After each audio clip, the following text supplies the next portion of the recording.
Irreverent, entertaining, cool. You're listening to LA Talk Radio.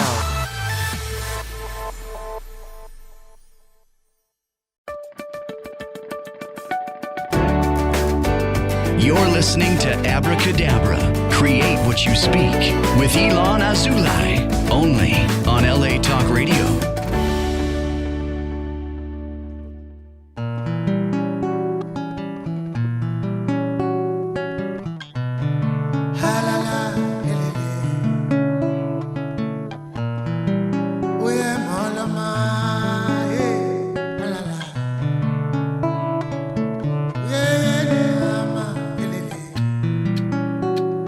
את רואה, כל החדר שקוף, אין אוויר כבדה נשימה. התנועה היא התדר בגוף שמביא את הנחמה. העיניים נפגשות, נשמות מתלחשות, והדרך בעירה. ומתחת לשמיכה נדבר עד הזריחה, שמש מאירה.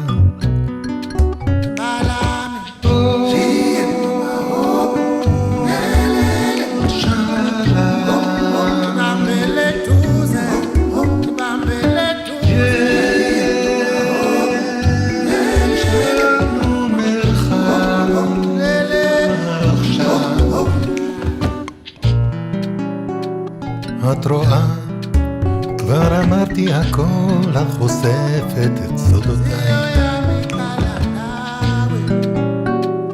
את טועה, לא העזתי לשאול, את אמרת זה יותר מדי. העיניים נפגשות, נשמות מתלחשות, והכל כואב פחות. השמיים רחוקים והמים עמוקים, ולומדים לשחות.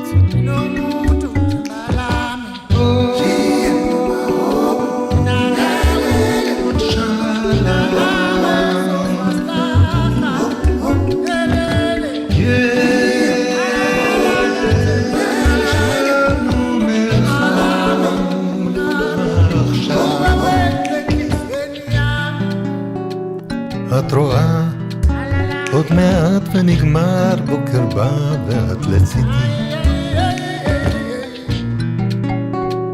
את טועה, לא נשארת אמר, במרחב אושר מיידי. העיניים נפגשות, נשמות מתלחשות, והדרך בעירה. כאן מתחת לשמיכה, ובחוץ כבר הזריחה, שמש מאירה.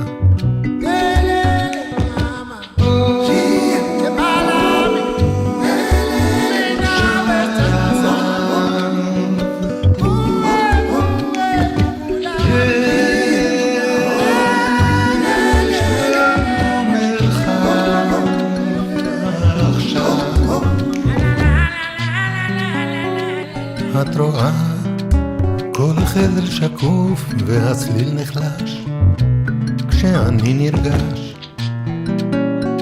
עוד פציעה אל התדר שבגוף, מרחב חדש.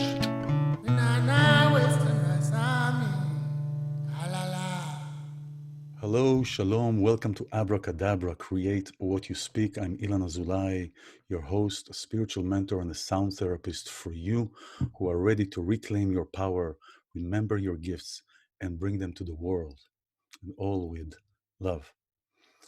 It may not be entirely accurate to say that we are living in a completely unique time. There are always patterns from the past that either repeat themselves or never really disappear and continue to grow in different directions. But we are living in times where the intersections of multitude of crises seem overwhelming. And these are crises both within and without. The climate crisis, the mental health crisis, the societal crisis, education crisis, crisis of poverty and inequality, crises of leadership, and all are at this moment funneled through the global health crisis of the coronavirus. It seems that for those living now, there will be before this and after this, just as in history have been other such big demarcations in time. So, how are we to meet all these challenges we are facing? Where have we ignored the immediate remedies that would have prepared us for times like these? Or are there even ways to prepare for them? Amidst the tragedy, there is always an opportunity. It doesn't excuse or diminish the challenges and the pain, but allows us to see light, a way forward, if we choose to learn from the obstacles and begin to clear them. This and so many other things will be part of the discussion I'm going to have today with author, journalist, spiritualist, viralenologist, and founder of the Viral Energy Institute, Penelope Jean Hayes, who has written 4 extraordinary books that can be seen as kind of roadmap to humanity. With her is the channeler Carole Serene Borgens in a conversation with Pax, the God being and spirit messenger of peace, Shalom, as he introduced himself through Carole. Carole Serene has been channeling the spirit energy pack since the early 90s when she was first contacted and asked to be their spirit messenger. The purpose of this connection was to ask that Pack's wisdom be channeled and put into a book form so messages can be shared with the world. Channeling Pack's wisdom for today's world has included creation of this book series as The Likely Future, short and long-term guidance from the source about the coronavirus pandemic, as well as Do Unto Earth, It's Not Too Late series with wide-ranging topics from environmental change to off-planet exploration, all shared with love and concern for Mother Earth and her people. And today, at the end of the Jewish holiday of Sukkot, Tabernacles, where in Judaism, we celebrate the temporary dwelling, reminding us that God being, and spirituality is at the core of our existence. It is the spirit that inhabits the matter, just like the car is useless without a driver. We celebrate by inviting anyone to be guest in our dwelling, all of us, and if we look at ourselves, all parts of ourselves, to be part of a collective rather than be part of isolation. Next week, we begin the book of Genesis again, where we're reminded the cycle of endings and beginnings that are constant evolution of ourselves, if we choose to. So I would like to please invite Penelope and Carole. Hello, thank you so much. I'm blessed and thrilled to have you here. And hi. Shalom, hello. Shalom, hello. Greetings to you. Thank you very much. What a blessing. What a blessing to have you here. And I was talking about the books that, the book, primarily book, but the books that we're talking about is Do Unto Earth, right? And these two little books that came, I think, in the midst of writing Do Unto Earth, that are collections, or the, why did you put this, like the best of, or the collections of really what's important now, because we are in the midst of this corona pandemic, and everything that is talked in this book, in all the books, also your previous book, Penelope, are crucial and important. But because we are in the midst of this coronavirus pandemic, these are very important. So thank you for being here, and we can start with Penelope. Hello, iLan. How are you today? Thank God I'm doing well. I'm doing wonderfully great. Thank you very much. Thank you for. Good. So you've been in the media for a long time. You've been in different aspects of media, entertainment, and journalism. How did you come about to, or what is your breaking point? How did you come about to be more involved in energy creation and manifestation of our realities? Yeah, I like to think that it didn't happen in one epiphany. I feel like I've had several of those epiphanies in my lifetime. I do remember on New Year's Eve, I believe it was 2006, that I was suicidal. And it was a moment for me. I was alone. I had just gone through a breakup. So here I am alone in this apartment. It's New Year's Eve. We all know how hard it is on a holiday, right? All of the holidays and New Year's Eve, to be alone and freshly gone through a breakup. It was a really hard time for me. And so I wrote a suicide note, and then, just had this moment of crying to, the heavens or whoever might be listening. And I said, if I can get through this night, then I'd like to tell everyone how I did it. And so for me, that was one of those moments. And there might have been 3 or 4 other similar moments to me that brought me to this point. But eventually I made good on that promise and began as a writer and a journalist, telling other people my own story, my journey. And also, as we're talking in these particular books, now working together in collaboration with Carole and the Spirit Energy packs to bring forward greater messages of human interest, messages for everyone. Yeah, this is wonderful. And Carole, you've been channeling since the beginning of the 90s, right? You've been automatic writing? That's correct. So how did that come about for you? What was your breaking point, if we can call it this way? To be open to receive. It was always within me from childhood. Looking back on it, recognizing I was a spiritual being having a human experience, constantly searching and experiencing and wanting to learn more.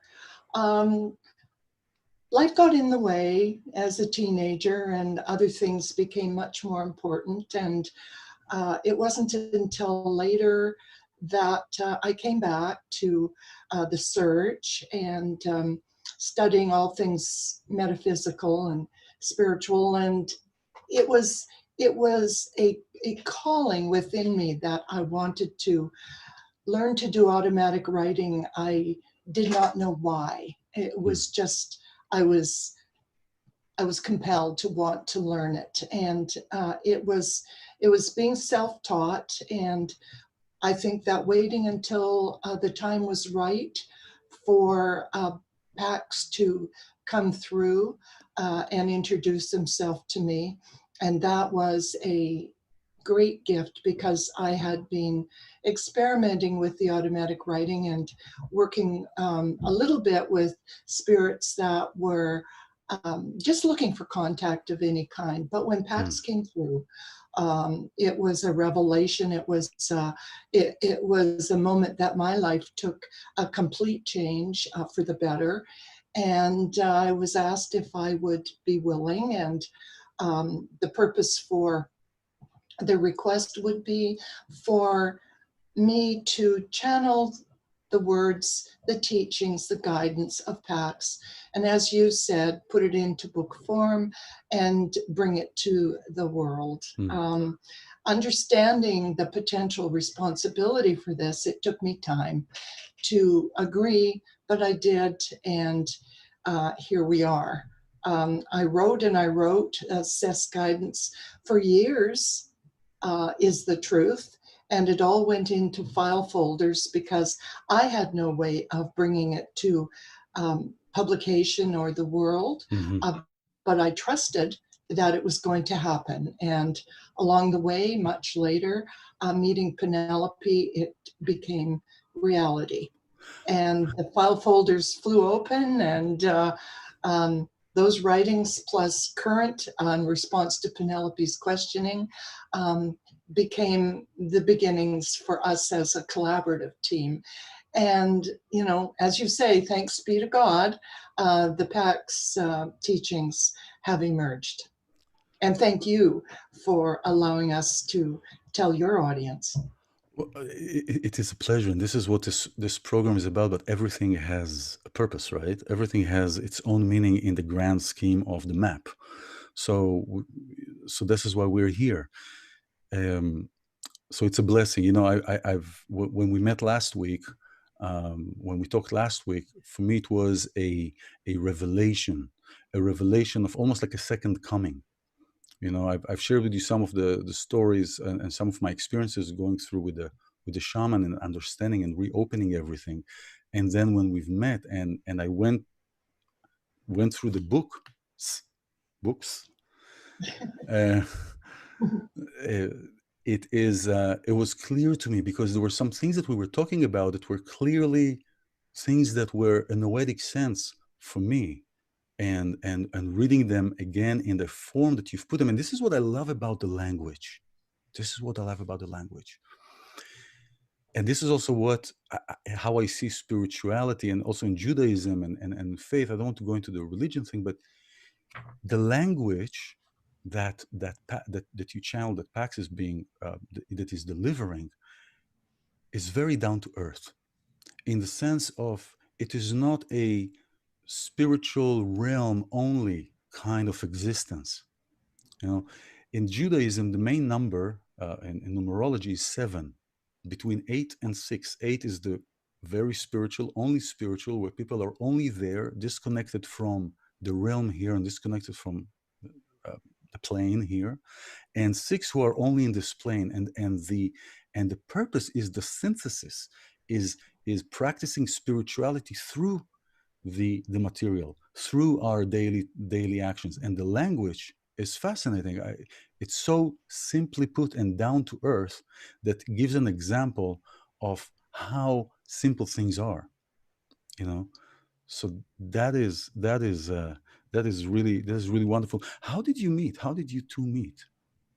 Yeah, I had gone to Carole for some spirit channeling sessions back in 2019. So we had already been acquainted. I see. And then sometime later, some months later, she contacted me to say that Pax and herself wanted to offer wisdom for the Viral Energy Institute, which, as you said in your introduction, is an institute that I founded. So that's how it started. And it took a different course. We realized we started writing, Do Unto Earth started writing this book on October 2nd of last year. So That's you right. see how quickly 3 books came about. And the Likely Future books were basically an interruption of this book in order to give the world information on coronavirus. So when we started doing that work, which we had thought at that time was to provide wisdom to the Viral Energy Institute, we kind of both said, you know what, this is sounding more like a book. You know, is this, and I had been working on a book with the title Do Unto Earth when I had first met Carole. And so I said to myself, I wonder if this is that book. I had a skeleton of the book. I knew it was about what I had already been working on for a long time, which was environmental repair and healing and species extinction and all of these things that are so near and dear to my heart. And we asked the question of Pax, you know, is this meant to be a book? And is this title the book? You know, is this intended to be the title of this book? Of course, the answers were yes. And now we have this beautiful book, but it is just filled with wisdom for environmental repair. But it is the most interesting book on the environment that anybody will ever read, because it's so much more than just that. And it doesn't just talk about the problems. It offers real and tangible solutions. We'll talk about that. Like So, big absolutely. solution. You know, the solution to interstellar travel at light speed, the replacement for fossil fuel, a replacement for all plastic and natural substance. And we can get to all of these things. But it's also told in this way that it unfolds like a story. We like to say it's like watching a movie. It is. It's the most gripping book. You know, one of the endorsers of our book said, if you read one book this decade, let it be this book. So we're very proud of the work that we've done with this, but it's not about us, as you had also said when you were speaking earlier, that none of this is about us. This is about a message for everyone, for all of humankind. Yeah, absolutely. Yeah. And it feels good to be in service specifically for that. It's not like you're being in service for some company or something. It's because it's in our DNA. It's when we are in service, when we are doing for the other, it's like in Israel, when we grew up, we had a dynamo. It's called a dynamo. We put on the bike. It's like a little wheel. And the more you pedal, you get light. You pedal, you get light. It's like, it's still probably somewhere in Europe, but we didn't have batteries at that time. for the light Oh, lamps in the okay. bike. I know what you're saying. We didn't have batteries. It It was like generates. It's a it generates a generator. generator, Yeah. exactly. It would sit a device that would clamp on the wheel, and Yeah. as I turn, the wheel turns and creates light. And this is Right. exactly how we are and how I see this. And especially now in this bottleneck, all realities are coming to like a bottleneck. And we see realities and people that are in different realities, meaning in different energies. And talking about the viral energy, this is what I want to bring back, which will tie this. Um, it's this creation, abracadabra is Mm-hmm. literally in Aramaic, I create as I speak. The thoughts, the words, saying the words out, the letters, especially in Aramaic or in Hebrew, and we'll get to that create this divine channel of energy through the letters, and the hearing of the voice itself is creating like a loop, and so this is just fascinating. I mean, there's so many things that I want to talk about, and I know that we will just. I want to say to your point, iLan, that, the work that you do. So we do talk and do Enter Earth about viral energy, which is the message of my first book, which is outside of this discussion, but they're really intertwined in so many ways. And maybe because the questions were born from my consciousness, but PAX does validate that a concept called global viral contemplation. So I know that you are a sound therapist and you deal with that. So this will resonate with you on a deeper level. And the advice from PAX is that we can all contemplate, you can say meditate, but just to contemplate on the idea of global wellness. And that if we come together in this collective consciousness, that this should be something that we're all inspired to do, to pass it on, that this ripple becomes a tidal wave, but that Exactly. the consciousness of that, and you can do it to sound or to music, but the consciousness of a global viral contemplation is a very key factor, that our thoughts, to your point, are powerful, and thoughts create things, and that we do through our consciousness and our thought and our intention. And Pax says intention, I counted it. I think it's, 28 individual conversations about intention in this book. So it's a really one of the key points, but that these things are very powerful, and we feel that we don't have a lot of power these days, but there are things that we can do much more powerful than we give ourselves credit for. Yeah, that's true. The thing is that also the thoughts, we're talking about positive thoughts to create positive environment. And sometimes when we are contemplating too much, procrastinating, things sometimes don't happen. So sometimes it is important to do something to kickstart that positive thought. But also negative thoughts are creating an energy. Also, if we don't do anything about them. Also, if we don't go and, let's say, somebody has a negative thought or a negative intention, and they think that, and they're thinking about this person, this and that, and all these kind of negative energies, it creates this ripple effect for that as well. So that definitely is, it all starts, and this is what the viral energy is. And that's why I realized as I was reading, that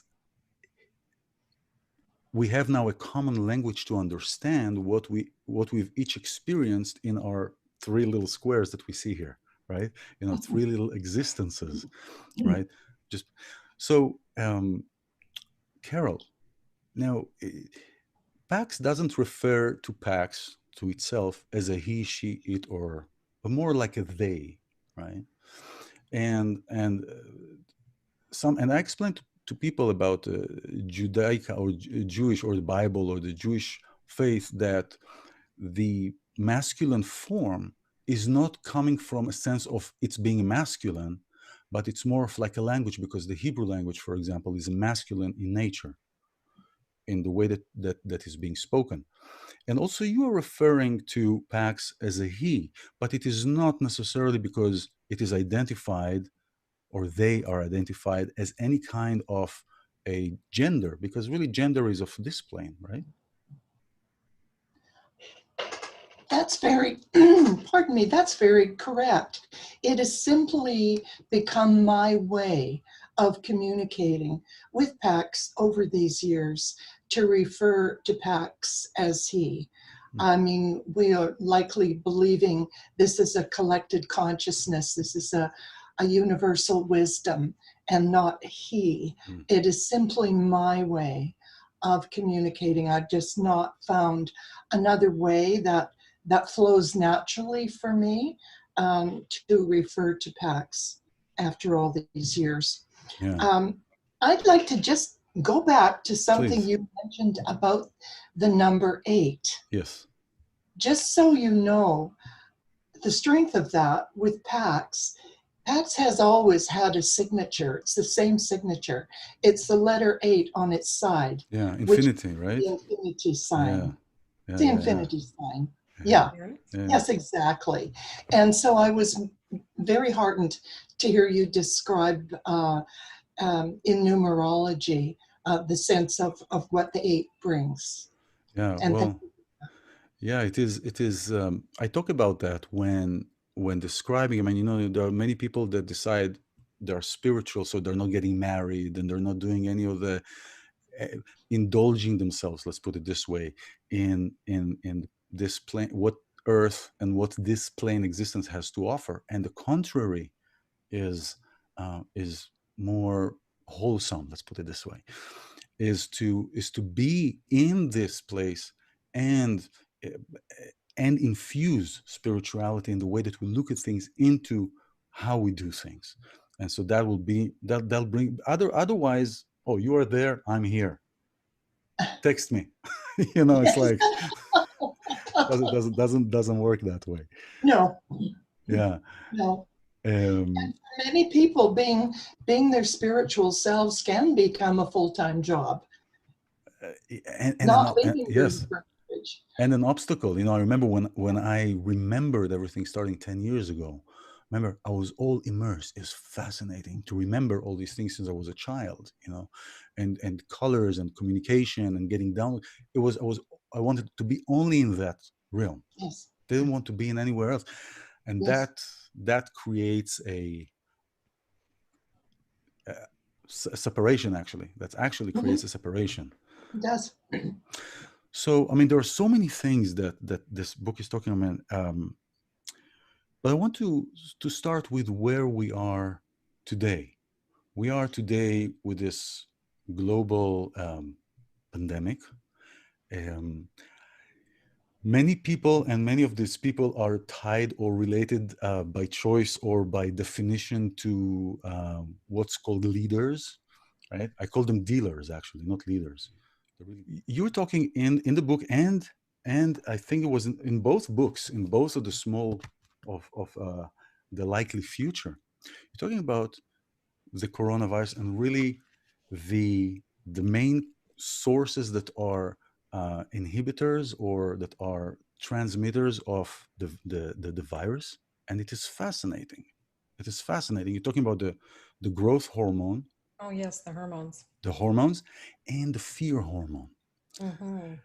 And this is very fascinating because in Judaism, there is a way of, today we're moving away more from meat eating because the way that animals are being treated. And Judaism is making sure that in its essence, in its pure essence, okay, is making sure that animals do not suffer, especially before they are being, as they are being prepared, or let's call it being slaughtered, right? Mm-hmm. There's a special way of handling the meat or the animal because of that fear hormone that is being released, right? And then you ingest it. And then you ingest the fear. It's the same as when you feed the animal steroids to make sure that the cow becomes big and fat, producing more meat. You're ingesting those steroids. So when they give off fear hormones, we'll get to what the message in the book is, but to your point, you're ingesting those fear hormones. It's a really important point. But in the book, yeah, please. Yeah, what the likely future speaks of, what Pax is speaking to, is that coronavirus is exacerbated or made worse, made more contagious and more lethal by two specific types of hormones.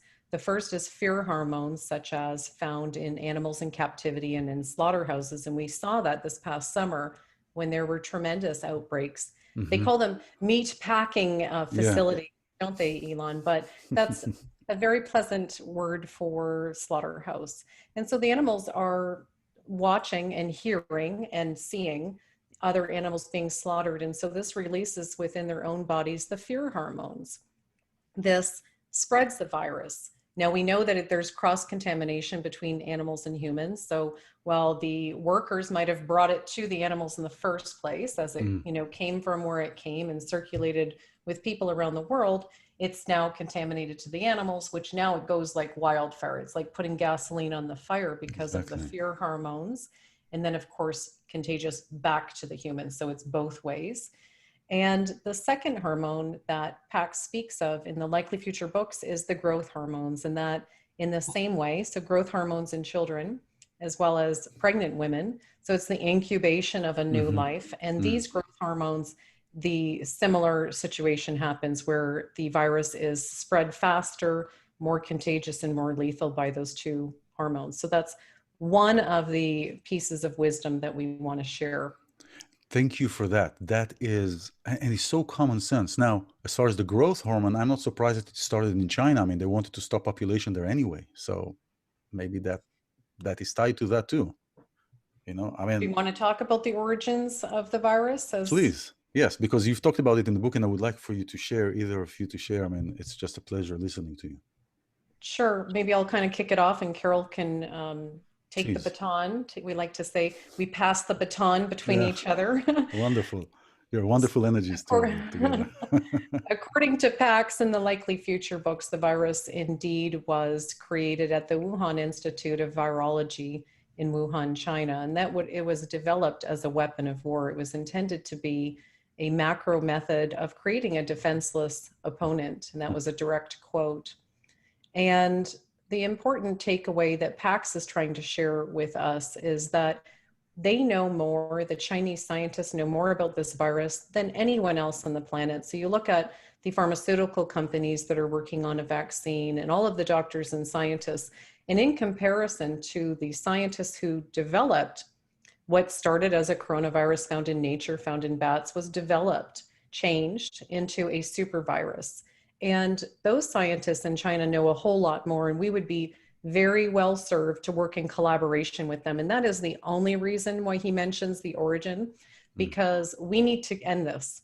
We need to find a cure. This is so important. It could not be more important. And so this message is not to point fingers at where this came from. He also mentions that when it was released to the population, that was an accident. So very key thing that while maybe a lot of countries are developing these biologics into weapons, and there are a lot of countries doing that, we know that for a fact, that when it was released to the population, this was an accident by one lab worker. And Pax goes on to say it was a young female. So when it was released to the population, it was indeed an accident. But now, which is all that matters, we need to work with those people who know more about this COVID-19, and there's many strains of the virus now, that they would help expedite the cure. Well, COVID-19, you keep referring to COVID-19, and COVID-19 is not actually the strain of the virus. Well, right? It's the disease. So I'm actually saying it a little bit facetiously because the 19 came from the year that it came out. For the year it's created, right? Is when it came out. So you hear this a lot. And so we make this, reference for everyone who's used to be, coronavirus. Well, coronavirus is what started in nature. So what is this thing? And I don't think that we really have the right term for it, because not only that, it has mutated as it is circulated around the world. It has mutated within the bodies of those infected. And there are, many diseases now. So you can't call it COVID-19 or COVID-20 or COVID. No, I'm saying COVID corona. There's many of them now. Yeah. Distinct diseases. So calling it corona also is kind of inaccurate, but I think falling into COVID-19, as I heard an Italian doctor, he called it, what COVID means is the certificate of identification of vaccination with artificial intelligence. And Carole, if Pax comes to you and gives you something, be my guest, you can interrupt at any time. But this is what is being said. So it is almost, by calling it this name, it's almost validating and giving stage for those who created that that virus for whatever reason. Do you see what I'm saying? So that's why it was kind of a thing to hear about the COVID, keeping it COVID. Maybe it sounds nice on the tongue. I don't know. COVID-19 sounds I think it just sophisticated, makes it easy for people to pick a name. We like to put labels on things. It makes it easier for us. But it is important to understand that, when we're looking at the cure, we're looking for therapeutics, and what works on patient A may not necessarily work on patient B because they may have a different strain of the virus. Pax talks about the different strains. Yes. And he says that the loss of taste and smell, so the loss of those sensory abilities, indicates one of the less volatile strains of the virus that will not be as lethal and will not attack the lungs. You're not hearing this in the media, No, right? of course not. Right. Doesn't make money. Well, they don't know it yet. This is channeled information from Pax through Carole, and so you think that they don't? Nobody knows this yet. You think that they don't know it, or they know it, and as the nature that they're doing, just like their dealings with us, they're just not revealing that. Because, for example, you mentioned that Pax channeled that the drugs that are treated for polio are more likely to be the cure. Well, if this is something that was channeled, then it's most likely if they created the virus, they probably also knew that, because I know people personally that works in companies that create the virus, pharmacologists create the virus, and on the other side of the building, they create the vaccine. Okay. Bingo. Okay. And I filmed a beekeeper learning that the bee venom is actually a 100% treatment for the HIV virus without affecting other cells. And if you look at the HIV medications, you have about 20 to 25% of bee venom in the medication. So I don't, it's kind of like, do we believe them when they say, oh, they don't know? I don't believe even the fact. We're not working with the Chinese. So if the Chinese develop this super virus and they may or may not have much headway on that vaccine, we're not working with them. The rest of the world isn't working with them. You'll recall when it first came out in China, the United States government wanted to go in and work with them, and the Chinese government didn't allow that. They haven't allowed anyone from anywhere. And now obviously things have blown up. It's very volatile now, which is problematic on both sides, and the fault of both sides. But there right now is not collaboration. No, and that's what we really need. No, there is no. And yeah, it is definitely a matter of collaboration. But so as far as something to this, yes, please. I'd like to add to what Penelope was saying. The fact that Pax has informed us clearly of the many mutations, if you will, of the virus once it's in the human body. Mm-hmm. He refers to it as blooms. There will be a second bloom and a third bloom. But between those blooms, the virus is dormant, it would seem, but it is mutating. Think of that, and think of how that puts science at such a diminished level of their ability to cope with this virus. And again, it goes back to the collaboration Penelope was speaking of. If countries around the world could only collaborate with the scientists in China and know what they know. Did they in fact know this going in? Do they, on the other side of the lab, have the cure? We're told that vaccines, as they're being stated now as being almost ready for human use, are going to be the end of it, the cure. But really, when the virus is mutating within the body, which strain of it is that vaccine going to be effective against? Not all of them. It's changing its shape and how it attacks the body. It's changing the symptoms. There is a connection to what worked for polio is something worth considering, and I would only hope that our medical and science folks would have that information and be able to look in that direction. If PAX has singled it out as being a likely, I'm not going to say cure, but a likely help, then I would like to see the science look in that direction. If there's one message that we really want to share, it's this one. You know, we look at everything contained in these books, The Likely Future, and they were written some time ago.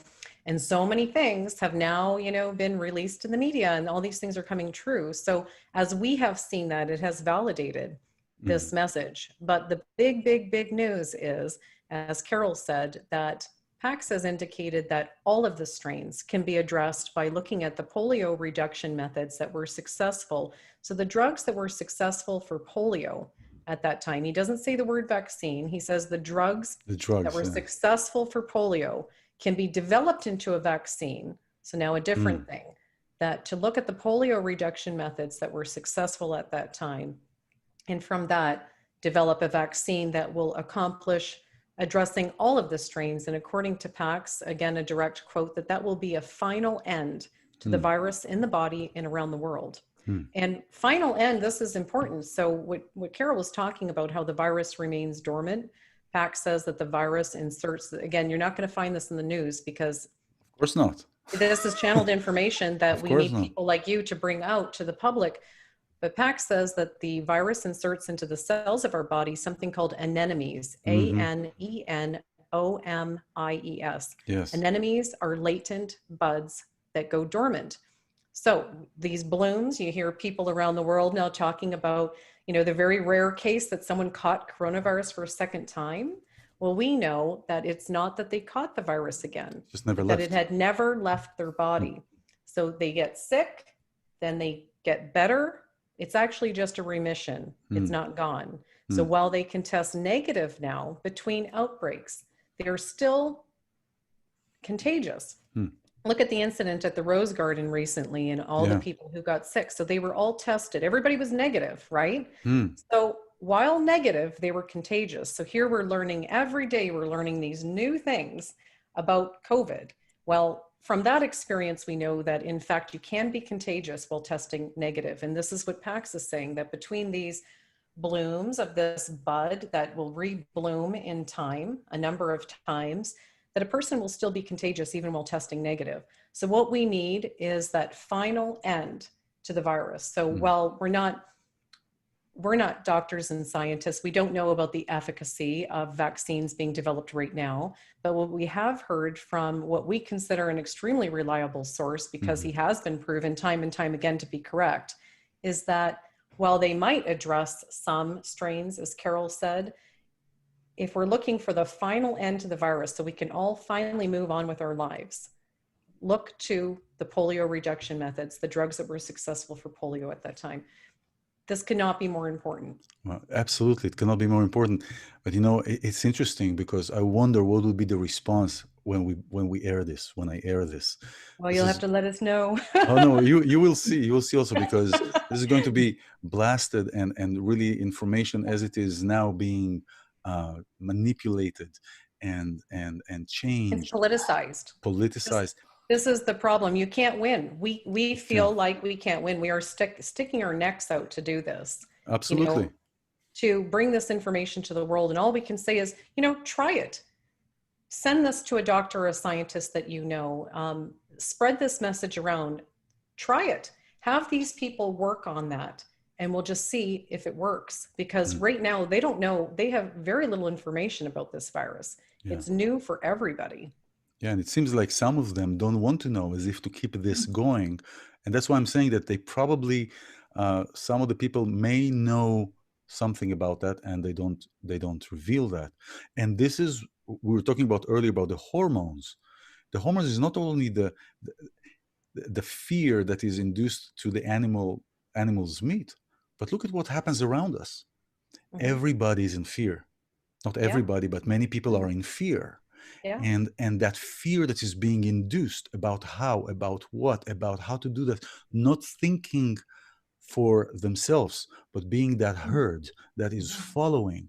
And like Pax said in one answer, the inaction and the following as a herd without, he didn't use the word herd, I'm using it, the word herd, and not asking questions and not questioning what is being said or what is being told, and how the other dealers are handling it and are behaving by themselves. This is continuing to create fear. And this is the rhetoric of dictatorships. This is the same rhetoric that has been used for years in dictatorships, how to create fear, to tell people they're going to lose their freedom. You create their fear and you keep them in a capsule. And that is like almost like that hormones that go into these animals. It's like the same thing. It's like you have one. Very well said. Pax tells us that we have the ability, each of us, to get through this and all things bad in our lives by trusting in ourselves. We simply need to have the trust. But as you're saying, iLan, too many people now are in too great of a fear to be able to even think this way. We want to continue to remind people to ask the questions, make decisions based on what's best for themselves and their families, and trust that they will do the right thing. But as people are living in fear of everything around them, it's a difficult lesson, I think, for people to keep in their hearts. Yeah, it is. And the thing is that once, when you're in it, when you hit the door on your thumb, your whole body is a thumb. You don't say, oh, I just hit my thumb. Everything is fine. No, your whole body is thumb. And that's the thing. Right? Very good. I like that. So people, I'll give you an example. Yesterday, last night, or last evening, I start going into, I responded to somebody's message.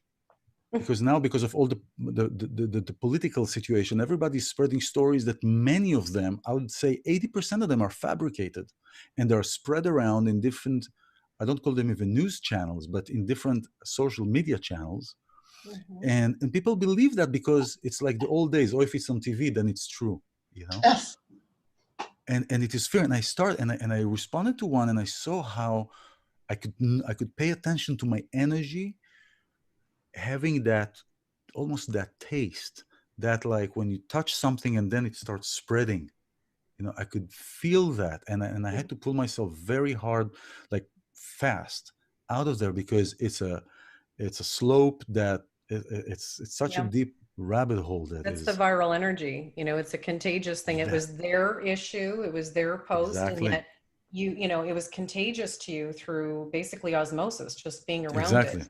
And what you do to mitigate that, it's the mindfulness. So you were aware, you were conscious, and you were like, well, whoa, so we all have to do that. Right now, this is such a volatile political climate that we know that they're using us all for, on both sides. And I'm not even going to, bring in the sides of this, just that we're being put through HELL right now. We as a global population are being put through the ringer, and it is palpable and it's painful for people, and we've had enough. I mean, it is for each one of us to say, you know what, I'm not going to participate, or I'm going to be careful of how much I take in, how much news that I watch. And it's so important, because we can go down that slippery slope, like you spoke of, and then you can't pull yourself out. And that's what chronic depression is.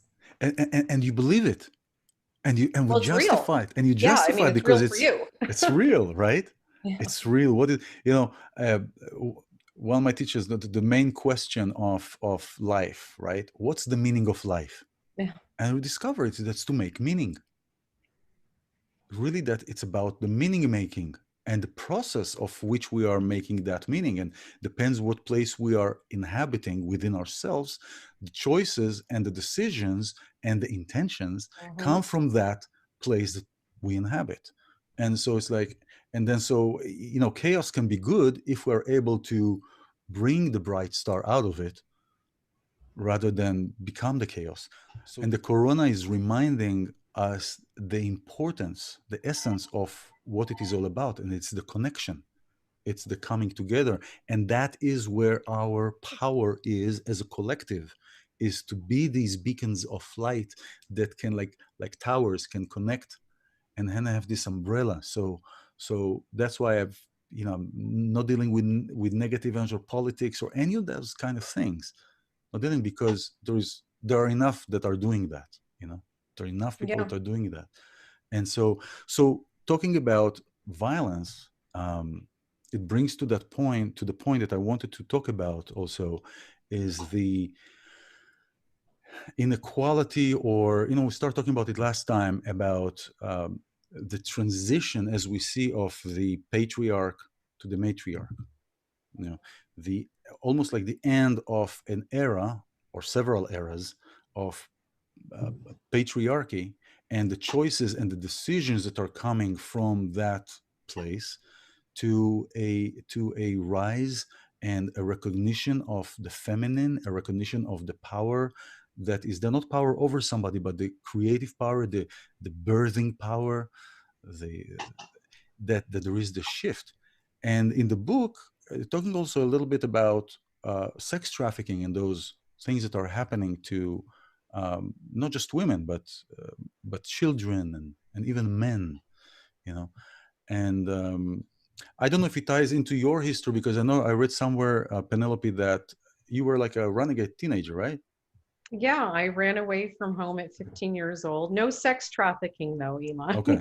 No, well, I No, mean, nothing but like, it's a traumatic event. thank God. Well, thank God nothing like that happened, which is actually quite remarkable, given that I was a runaway from 15 years old, came from a very good family, and it was just a bizarre happening that happened. We had moved so many times at that point that I felt disconnected, and then my parents euthanized my cat, and from there I didn't trust them. It was just a bad situation, but no, there's no impetus for mentions of that in our book, so those are kind of separate issues. But now you're speaking of our book, Do Unto Earth, so it sounds like we're now talking about Yes. this. And with Yes, the I'm going and the masculine that you spoke of, Pax speaks about that they need to work together, really, that there's that balance between the feminine and the masculine. But for us to look to the First Nations people, that they had it right for centuries, and the First Nations people around the world. So you see the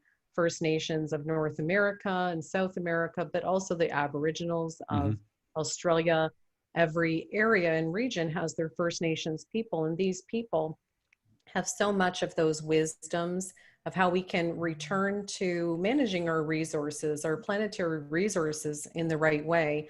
And Pax also speaks of the grandmothers. So bringing it back to the feminine that you speak of, Pax talks about the need for us to look to the wisdom of the grandmothers in those societies. And that if we lived that way, it would be a harmonious way of living. Absolutely. Because we started, in your past lives, you've been an Aboriginal and First Nation, right? Well, I don't remember those You don't experiences. remember that. I was going to ask you, do you remember? I have felt in some meditations, I have felt some things that really resonated with me, but that was what Pax had told me. Pax gave me insight into my soul's history in that way, that I've had lifetimes as an Aboriginal person who saw my society be dismembered. And his words were that I experienced the shame of being hunted and removed from my known place and time. And when I heard that, and even, just thinking of that now, it really makes me quite verklempt to think of not my own soul's history, but the history of so many of our First Nations people, that is a reality that is still being, I'm literally almost teary-eyed over feeling, I've never had that happen in an interview. I feel that pain, and that Mother Earth is, and all of our people are going through it. We're going through a disunity right now, a dismemberment in so many ways, from the virus pandemic to our political environment. But those things will come and go. But what is happening underneath that is this environmental crisis, and that we are throwing away our planet and our planetary resources, and the animals and the trees and all of these things that we need to be living in harmony with, that we just treat them like just use them. And it's soul shattering that people continue like this and think that they're going to have a planet for their children and grandchildren. Yeah, it's I could feel that. So thank you for having the courage to be in that space. Um, Carole, you were going to say something. Well, yes, Penelope's quite correct. And if we want to get down to the base level, it's all about greed. It's political. It is about money. It's about greed. It's about continuing the use of fossil fuels when we know we should not, because there's too much money involved. And no matter who the group is who tries to organize against what's happening to Mother Earth right now in terms of decimation of the air and the health of the soil and water, I don't know how it can be that any group is strong enough to withstand the pushback from the oil and gas industry. That's reality. The other thing I wanted to express was the fact that if we did in fact listen to the wisdom of the grandmothers and act in ways that are respectful for Mother Earth and take the wisdom that we should from the heritage and the history of our First Nations people, we could not do this. We could not behave this badly towards the planet. Of course. To listen to our elders, to take their wisdom, it is the way. It is the way. But how we get there in current situations politically has yet to be discovered. And to that point, we speak in the book and in Do Unto Earth, we speak about the power of one, and that each person has choices to make and each person can make a difference. So, I mean, I like to feel that, we've got a particular administration talking about American politics, and whether or not that administration continues for 4 more years or not is a question mark at the moment. But I would like to encourage people to understand that the power doesn't lie in their hands, the political leaders, that we have the power every time we take $1 and go buy something. So if you're still putting fuel in your car, and we know we all are, that we're all responsible. So our consumer dollars, our votes, these are the real votes that matter. And so as we change our behaviors and say, you know what, look how we've done it in so many things. We used to, do plastic bags at the grocery store. We changed that pretty quickly. You look at the things that we can do when consumers don't want it anymore, they stop making it. That's just, we drive these industries. I think also because there is no money in that. I mean, it saves money for them. So sometimes I ask them, are they really stopping the plastic because they care or because it saves them $1 and the person has to buy it now? Oh no, the consumer will drive the industries. So we talk in the book, PAX gives us the solution to replace plastic. Yeah. It's actually hemp cellulose, that everything that we're currently making, all these plastic parts, this microphone, all of these things, polyester clothing. A lot of people don't realize polyester is just crude oil. It's all the same thing. It's, plastic is crude oil. A lot of people don't even put those things together, surprisingly. But the replacement for all of those things, not the fuel portion, but the things that we make with plastic, can be replaced with hemp cellulose. It would look the same, your Tupperware or whatever the item is. And all of those things can be made. So when the consumer says, you know what, I'm just not buying this anymore. So I got rid of all my Tupperware. I don't use plastic wrap. I don't have my food be in contact with plastic anymore because of PAX. Because PAX, when PAX told me, not only is this just ridiculous because we're perpetuating this, but in addition to that, plastic in contact with food off gases toxins into our food. And, when I read that, when the channeling was returned to me, for me, it was an instant decision. When we know better, we do better. We hear that saying, but it's true. And if you don't do better after reading this book, if you don't do better after reading Do Unto Earth, then that's where the shame will lie. But each one of us can make these decisions with our consumer dollars. Absolutely, because that's really the power. And it's like there was an old movie called Ants. It was a cartoon. Yeah. It was a cartoon called Ants, right? Animated, yes. Right. It was an animated, and they had those 10 or something grasshoppers that were controlling these thousands of ants colonies, right? And then this one little puny ant recognized that they have a power, and another puny ant, and soon enough they kicked everybody out because they recognized the power of togetherness, of coming. And this is about what we were talking about back and forth about creating this awareness. And there is a difference between awareness and consciousness. Many times people confuse them. Awareness is like they know, like you brought example the polyester. Okay, they're aware that something is off there, but I don't know. But once you said it, now you brought it to the consciousness, you made a language out of it. And now it is, okay, now that you know, what are you going to do about it? Right? Abracadabra. Abracadabra.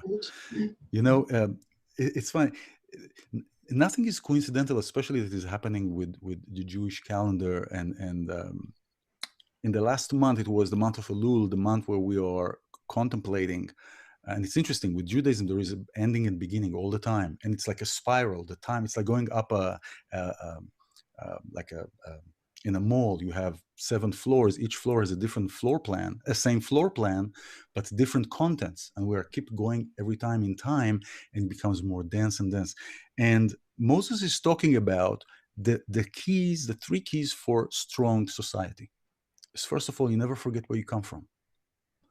Never forget where you come from. The second thing is always take care of those in need, those in your society, in your group, in your tribe, and always remember that there is a God and a divine plan. Now, based on that, on the divine plan, Pax is talking about not to interfere with the course of history, right? And so, like we were talking about in the book for a Holocaust, and I don't want to go into that, but really not why nothing was happening is because you can't interfere with the choices, right? But what you're doing now is interference. No? I mean, what we're doing now, bringing Pax and the consciousness, the awareness and the consciousness into the media to make change, that is an interference in our consciousness, right? Well, he doesn't use the word that we're not to interfere. I'm using it. When he spoke about the Holocaust, the question that I posed to him was, like, if you're God, why didn't you stop the Holocaust, right? Hasn't everybody thought of this question? So his answer was that it's not for the spirit world to, zoom in and fix everything. That, we're the people on the ground here. We're the soldiers on the ground, that each one of us in our own consciousness could have stopped that series of events that then became the Holocaust, but shame on us that we didn't. So the spirit world's not going to clean up our mess and give us a clean planet in this case. This is just not going to happen. Pax speaking to us now, guess what? God speaks, the God being speaks to all of us. Are you listening is the question. Mm-hmm. This is not that unusual. Yeah. Intention, Carole and I talk about this on the phone. We love to have our chats. Carole and I speak on the phone regularly. We talk about intention on a regular basis, that intention is everything. Like, what is your intention? Carole, what is your intention? Intention will drive your life. So that's on the micro or the macro. So in terms of the Holocaust or things like that, how many people would it take to get to that tipping point of collective consciousness that something like that could happen is the question. And God forbid it ever happens again. But the responsibility lies in what is our intention? Yeah. What do you intend to do with your life? Carole, how was your upbringing? How was your... It was idyllic. It was a wonderful childhood. I was an only child. It was a religious home, German Lutheran to be specific. There wasn't any place for discussion about things like reincarnation. That was not a part of the belief. But all in all, it was a lovely childhood, pretty much filled with my parents' work, their friends, the church, the dog, the cat. It was in a lovely small town, and it was it was a blessing for me as a child. I want to say it didn't prepare me for the bigger world out there, but nevertheless, I have only good memories.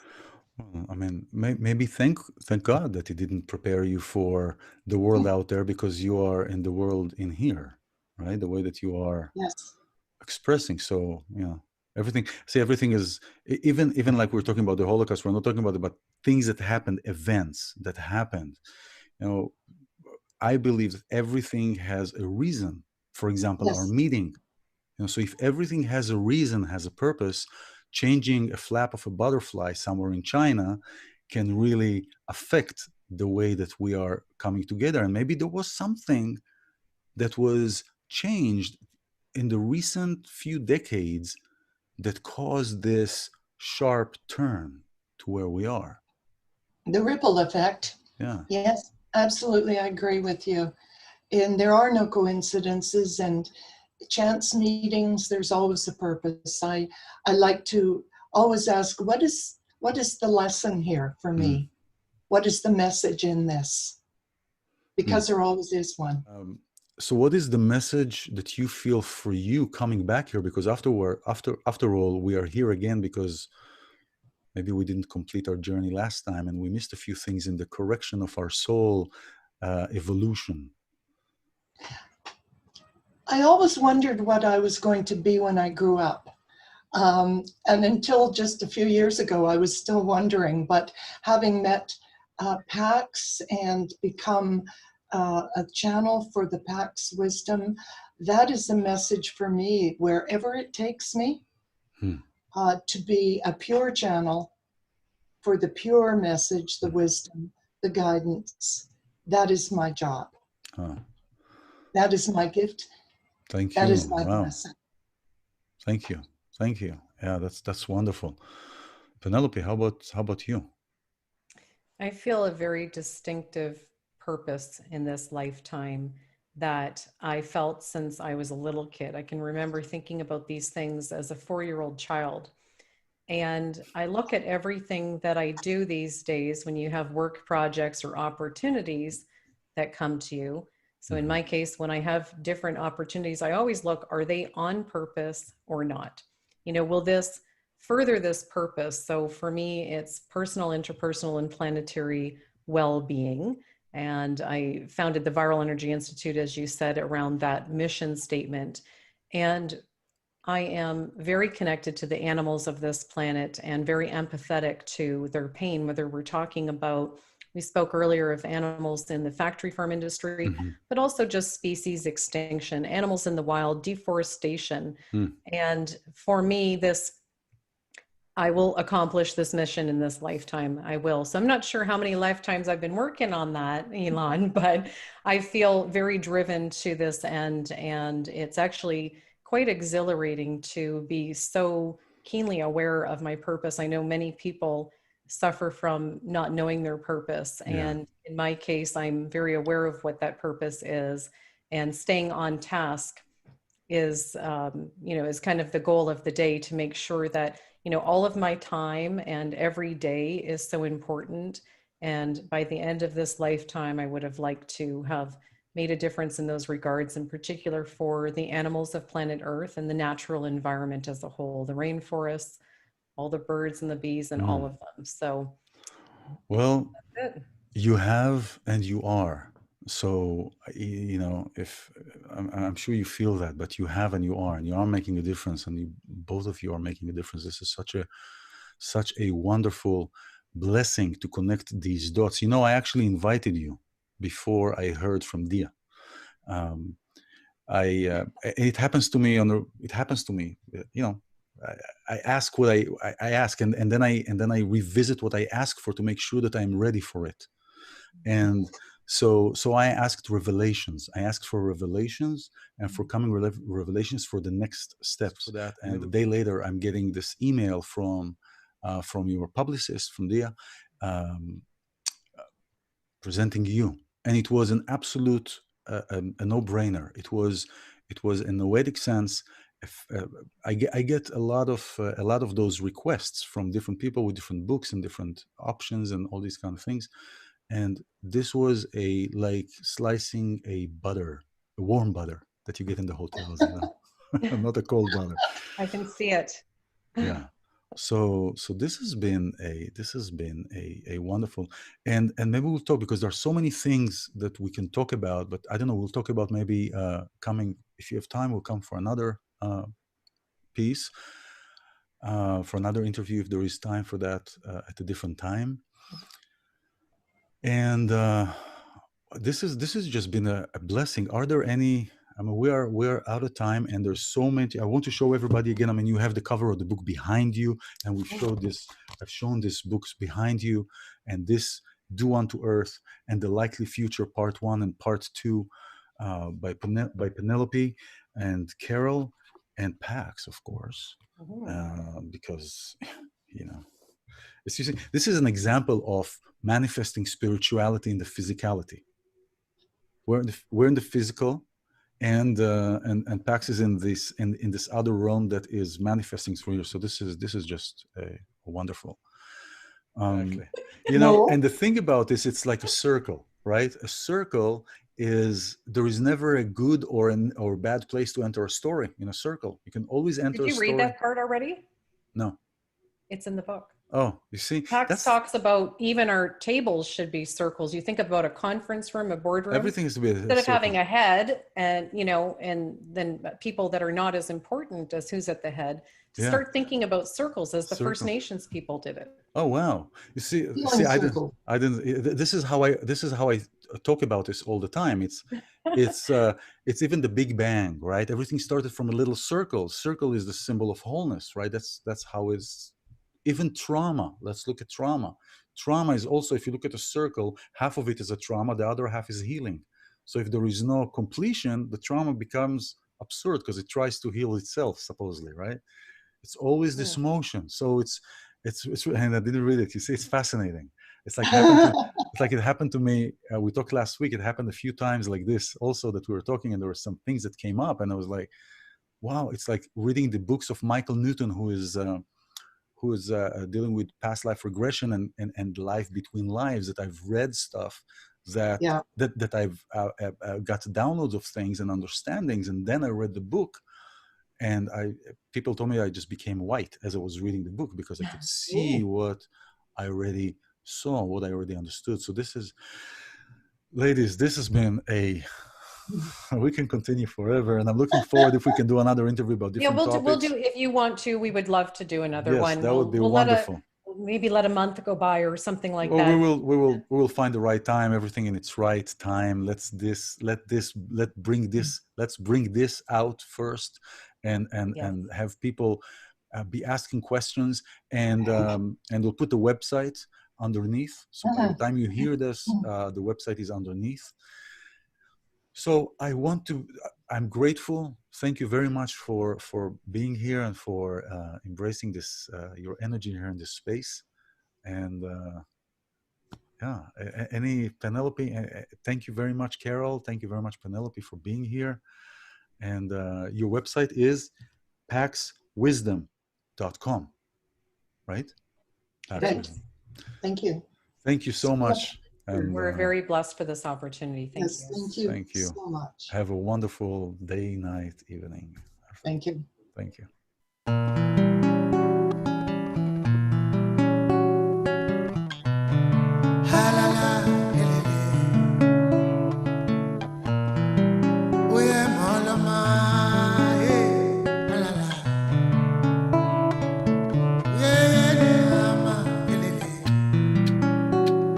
את רואה, כל החדר שקוף, אין אוויר כבדה נשימה. התנועה היא התדר בגוף שמביא את הנחמה. העיניים נפגשות, נשמות מתלחשות, והדרך בעירה. מתחת לשמיכה נדבר עד הזריחה, שמש מאירה.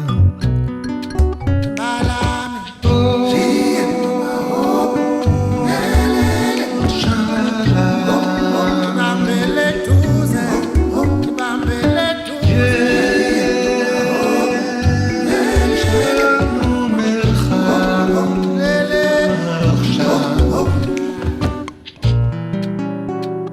את רואה, כבר אמרתי הכל, את חושפת את סודותיי. את טועה, לא העזתי לשאול, את אמרת זה יותר מדי. העיניים נפגשות, נשמות מתרחשות, והכל כואב פחות. השמיים רחוקים, והמים עמוקים, ולומדים לשחות.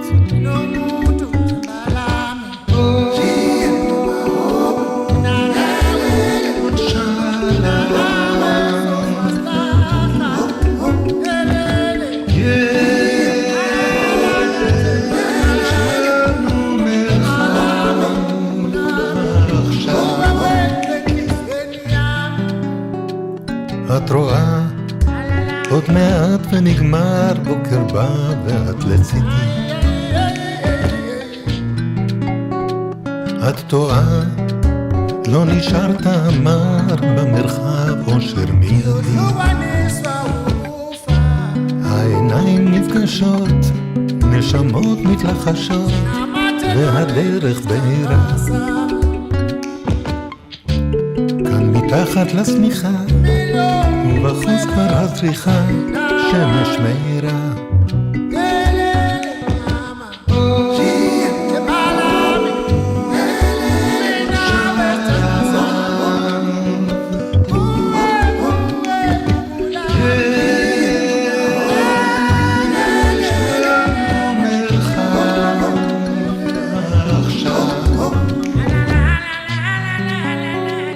את רואה, כל החדר שקוף והצליל נחלש, כשאני נרגש.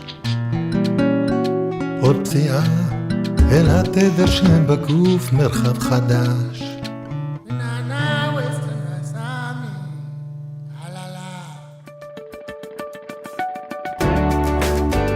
You're listening to Abracadabra, Create What You Speak, with iLan Azoulai, only on LA Talk Radio.